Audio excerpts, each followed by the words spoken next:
नमस्कार, आप देख रहे हैं रियल एक्सप्रेस और मैं हूं आपके साथ शहरीन। साल 2017 में जब सुप्रीम कोर्ट ने तत्काल एक साथ 3 तलाक देने वालों को असंवैधानिक करार किया, तब इस केस की याचिकाकर्ताओं में से एक आफरीन रहमान काफी खुश थी, क्योंकि कुछ महीने पहले उनके शौहर की तरफ से एक तरफा और तत्काल दिए गए 3 तलाक अब स्पष्ट रूप से अवैध थे। लेकिन उनकी उम्मीदों के विपरीत हालात ज्यादा नहीं बदले। उनके शौहर से उनसे सुलह करने से इनकार कर दिया।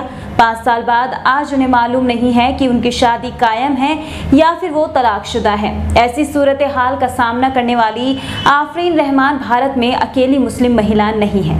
महिलाओं के अधिकार के लिए काम करने वाले कार्यकर्ताओं का कहना है कि प्रचलित 3 तलाक के मुकदमे की 5 याचिकाकर्ता अब भी तलाकशुदा हैं।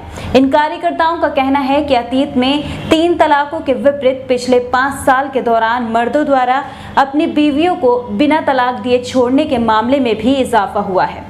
उन्होंने बताया कि हमने जिन 21,006 घरों का सर्वे किया, उनमें 683 घरों में शौहर ने महिलाओं को बिना तलाक दिए छोड़ दिया था। महिला अधिकारों पर काम करने वाले कार्यकर्ता बताते हैं कि जिस चीज ने सूरत हाल को और अधिक पेचीदा बना दिया है वो मुस्लिम महिलाओं के लिए मुस्लिम महिला अधिनियम 2019 है। तो आज इस वीडियो में हम आपको सब कुछ विस्तार से बताएंगे कि मुस्लिम महिला अधिनियम 2019 क्या है और इन 5 सालों में जबकि 3 तलाक को गैर कानूनी कर दिया गया है, इन सब के बावजूद 5 सालों के अंदर कितने बदलाव हुए हैं और आखिरकार पूरी हकीकत क्या है। इस कानून में महिलाओं को कितनी सहूलियत मिली है और कितनी नहीं। सरकार ने इस अधिनियम को 2017 के सुप्रीम कोर्ट के फैसले के बाद बनाया था, जब अदालत के फैसले ने तत्काल एक साथ 3 तलाक की प्रथा को रद्द कर दिया। इस कानून ने 3 तलाक को एक अपराध करार दिया, जिसके तहत शौहर को 3 साल कैद की सजा है। लेकिन जेल के खौफ से बहुत से मर्दों के लिए औरतों का बिना तलाक छोड़कर कानून को नजरअंदाज करने का मौका दिया है, जिससे उन्हें अपने काम के लिए किसी भी प्रकार की जिम्मेदारी से आज़ादी मिलती है। ये महिलाओं के लिए एक तरह से कानूनी और सामाजिक चुनौती है। जमीला कहती हैं कि हमारे पास शुरुआती दिनों में बिना तलाक के शौहरों के गायब होने के 2 दिन से 3 मामले आते थे, लेकिन साल 2019 में कानून बनने के बाद इन मामलों में अचानक से इजाफा हुआ है।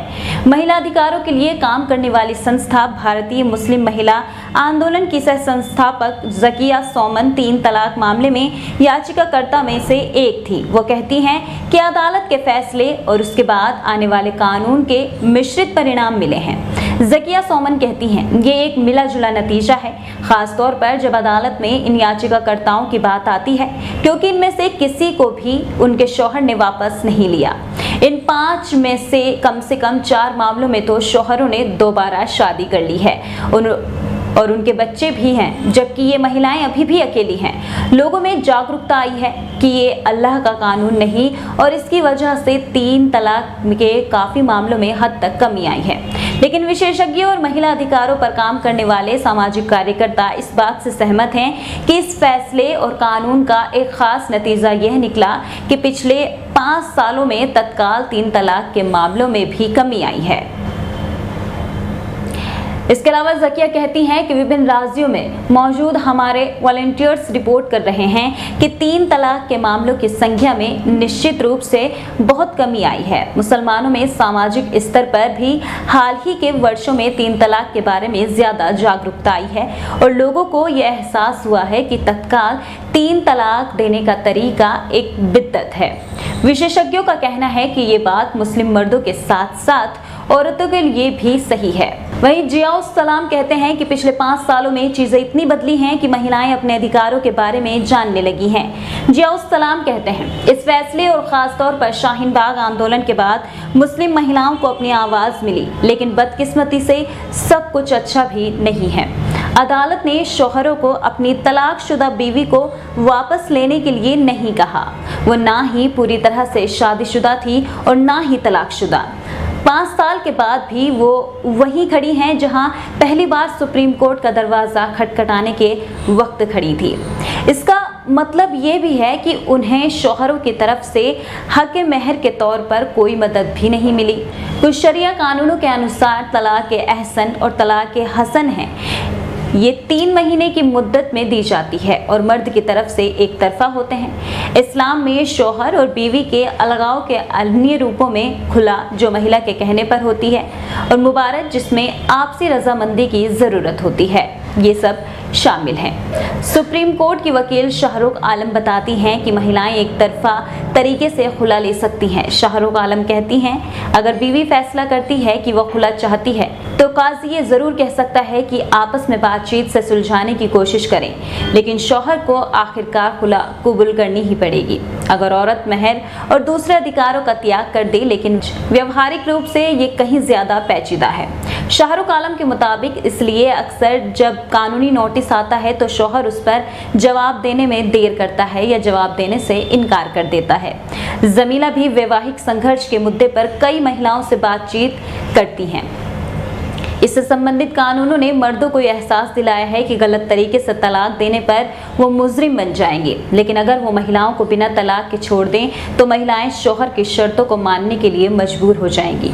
जमीला कहती हैं, अब रवैया ये है कि इतना सताओ कि लड़की खुद खुला ले ले, इसीलिए अब हमारे पास 3 तलाक से ज्यादा खुला के मामले आ रहे हैं। इसका मतलब तो ये भी हुआ कि महिलाओं को अपने हक जैसे महर, नफका से महरूम होना पड़ेगा।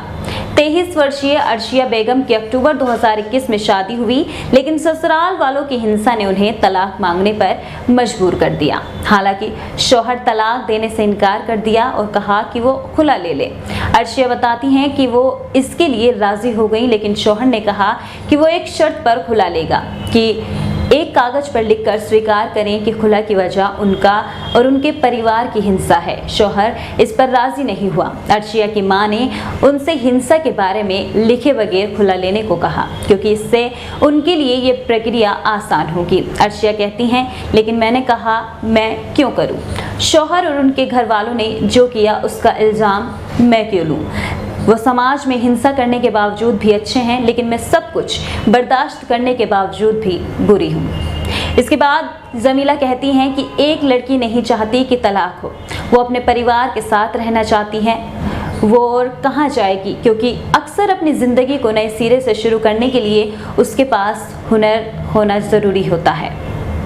लेकिन जब कोई महिला स्वतंत्र रूप से अपने फैसले लेने की ताकत रखती है, तब भी समाज का दबाव और प्रतिसत्तात्मक व्यवस्था उसके लिए जिंदगी मुश्किल बना देती है। सभी कोशिशों के बाद शौहर से बात न करने के बाद आफरीन दोबारा शादी करने की कोशिश कर रही हैं, लेकिन किस्मत उनका साथ नहीं दे रही है।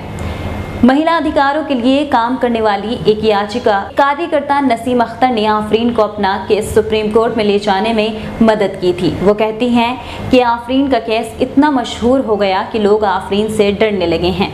नसीम अख्तर कहती हैं, जिस दिन 3 तलाक पर अदालत का फैसला आया, उस दिन आफरीन का चेहरा हर टीवी चैनल पे था।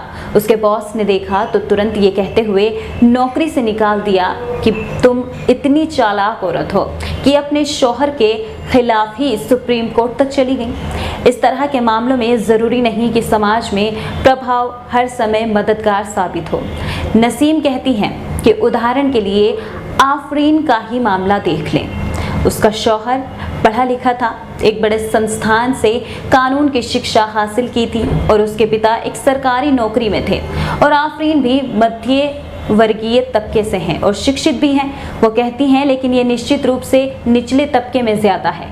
ज़्यादातर मामले वैसे बस्तियों झुग्गियों से आते हैं जहां शिक्षा और संसाधनों की भारी कमी है। शाहरुख आलम इसकी वजह सामाजिक और राजनीतिक बताती हैं।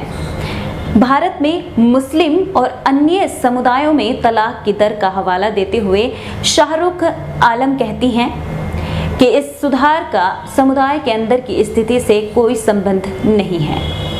मुस्लिम विश्लेषक कहते हैं कि अक्सर इस नंबर को बढ़ा चढ़ाकर अनुपातहीन तरीके से पेश किया जाता है, लेकिन मुसलमानों में इन उपायों की लोकप्रियता इसलिए भी कम है क्योंकि उन्हें डर है कि इसका इस्तेमाल उनके व्यक्तिगत वैवाहिक विवादों को भी अपराध की शक्ल देने के लिए किया जा सकता है। इस कानून की कट्टर समर्थक ज़किया कहती हैं, ये कानून एक बेहतरीन कानून नहीं, लेकिन इसे और बेहतर बनाया जा सकता है। इसमें कुछ शर्तें होनी चाहिए थी। इसमें तलाक की 2 या 3 धाराएं रखी जा सकती थीं, जो इस बात को सुनिश्चित करती कि ये समस्या जड़ से हल हो जाए। वो आगे कहती हैं कि दूसरी समस्या ये थी कि कानून में ये कहना चाहिए था कि तलाक की सूरत में महिलाओं का क्या अधिकार है। वो कहती हैं कि कानून के तहत सब कुछ हासिल करना संभव नहीं है, लेकिन इसमें एक इशारा तो किया जा सकता था।